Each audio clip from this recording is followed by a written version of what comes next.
ये आकाशवाणी गोरखपुर है। अब आप प्रमोद कुमार सिंह से क्षेत्रीय समाचार सुनिए। कोविड मरीजों की संख्या फिर से बढ़ रही है। श्रोताओं से अपील है कि कोई भी कोताही न बरतें, सुरक्षा के सभी उपायों का पालन करें और 45 वर्ष से अधिक आयु के सभी लोग निसंकोच टीका लगवाएं। सुरक्षित रहें और 3 आसान उपायों का पालन करें। मास्क पहनें, 2 गज दूरी है जरूरी, सुरक्षित दूरी बनाए रखें, हाथ और मुंह साफ रखें। और अब समाचार। सरकार ने देश भर में ऑक्सीजन आपूर्ति की मांग से निपटने के लिए प्रयास तेज कर दिए हैं। केंद्र सरकार ने 10 मीट्रिक टन और 20 मीट्रिक टन क्षमता के 20 क्रायोजेनिक टैंकर आयात किए हैं। देश में ऑक्सीजन टैंकरों की कमी दूर करने के लिए इन्हें विभिन्न राज्यों को आवंटित कर दिया गया है। ऑक्सीजन का परिवहन बढ़ाने के लिए ये क्रायोजेनिक ISO कंटेनर आयात किए गए हैं। सड़क परिवहन और राजमार्ग मंत्रालय ने उद्योग और आंतरिक व्यापार संवर्धन विभाग से परामर्श के बाद इन्हें उत्तर प्रदेश, मध्य प्रदेश, राजस्थान, दिल्ली और गुजरात के आपूर्तिकर्ता को आवंटित किया है। राष्ट्रीय उर्वरक लिमिटेड ने 4 ऑक्सीजन संयंत्र स्थापित करने का आदेश दिया है। ये संयंत्र नोएडा, लखनऊ, गोरखपुर और भोपाल के सरकारी अस्पतालों में लगाए जाएंगे। प्रत्येक संयंत्र में रोजाना 70 सिलेंडरों की क्षमता होगी। विश्व का सबसे बड़ा कोविड-19 टीकाकरण अभियान देश में सुचारू रूप से जारी है। स्वास्थ्य और परिवार कल्याण मंत्रालय ने बताया है कि पिछले 24 घंटे के दौरान 33,59,000 से अधिक लोगों को कोविड टीके लगाए गए।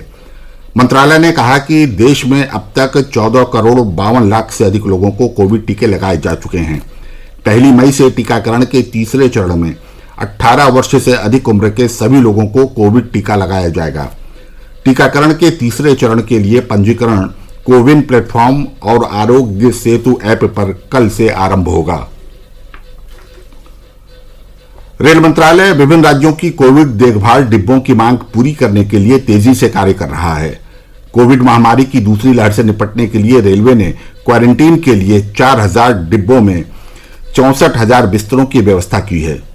राष्ट्रीय राजधानी दिल्ली में रेलवे ने 75 कोविड देखभाल डिब्बों के साथ 1,200 बिस्तरों की व्यवस्था की है। हालांकि उत्तर प्रदेश सरकार ने कोविड देखभाल डिब्बों की अब तक मांग नहीं की है, लेकिन रेलवे ने फैजाबाद, भदोही, वाराणसी, बरेली और नजीबाबाद में प्रत्येक स्टेशन पर 10-10 कोविड देखभाल डिब्बे तैयार रखे हैं। इन डिब्बों में 800 बिस्तरों की व्यवस्था है। भारतीय रेल ने 9 रेलवे स्टेशनों पर 2,670 कोविड देखभाल बिस्तरों की व्यवस्था की है। आयुष मंत्रालय ने कोरोना महामारी की दूसरी लहर को देखते हुए आयुर्वेद और यूनानी चिकित्सकों को संशोधित दिशा निर्देश जारी किए हैं। ये दिशा निर्देश संक्रमण के निवारण उपाय के साथ साथ घरों में ही पृथकवास में रह रहे मरीजों के उपचार के लिए है। ये दिशा निर्देश और परामर्श आयुष मंत्रालय द्वारा गठित आयुष अनुसंधान और विकास कार्यदल के साथ अधिकार प्राप्त समिति के गहन विचार विमर्श के बाद तैयार किए गए हैं। आयुष मंत्रालय ने पिछले साल कोविड से बचाव और स्वस्थ रहने से संबंधित एक परामर्श जारी किया था। इसी सिलसिले में मंत्रालय ने आयुष क्वाथ आयुर्वेद जैसी तैयार औषधि के उपयोग को भी बढ़ावा दिया है। ये 4 जड़ी बूटियों का एक सरल मिश्रण है। नई दिल्ली में एम्स के निदेशक डॉक्टर रणदीप गुलेरिया ने कहा है कि घर में ताजी हवा की आवाजाही का उचित प्रबंध भी कोविड से लड़ने में सहायक सिद्ध हो सकता है। नीति आयोग में स्वास्थ्य मामलों के सदस्य डॉक्टर VK पॉल ने कहा है कि कोविड से बचाव के लिए अब घर में भी मास्क पहनना जरूरी है।